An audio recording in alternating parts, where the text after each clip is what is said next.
สบายดีทุกคนวันนี้บาวสุพลมาขายเขาวเนาะสบายดีพี่น้องฟังเล่าวและฟังไทยเด้อวันนี้ส่องบาวสุพลกับมาถ่ายเบิ่งบาวสุพลมาขายเขาวมื้อนี้ก็เสาร์ของวันจันทร์เด้อมื้อนี้อีเด้เจ้เพิ่นนี่ทุกคนมาขายเขาวคือกันเนี่ยเจ้เฮาทั้งบ้านบุงเด้อทุกคนนี่เพิ่นมาขาย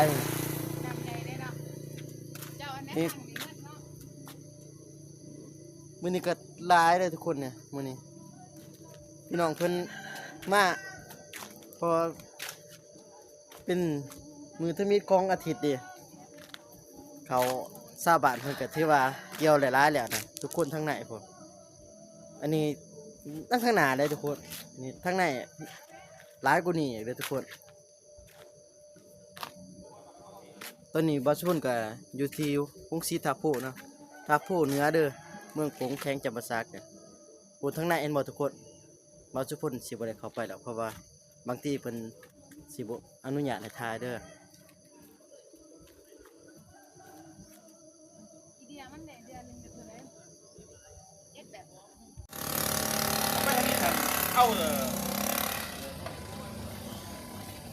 เอาไฟอีสักเอาไฟขอทางไปใส่ไฟตัดหมอกนี่ก็คือภาพบรรยากาศตอนสวยๆเลยทุกคนบาวสุพลก็รอคิวอยู่มื้อนี้ก็คันสิได้เมื่อก็ถือว่าเกือบเที่ยงหมดเลยทุกคนรถหลายเดี๋ยวบาวสุพลสิให้เบิ่งเด้อ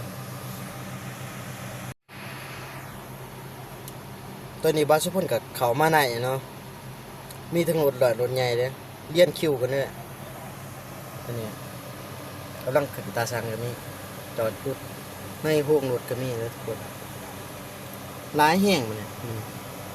วันจันทร์เนาะมื้อทมิตของอาทิตย์อยู่ทั้งนอกครับทั้งนอกก็เลี้ยนกันอยู่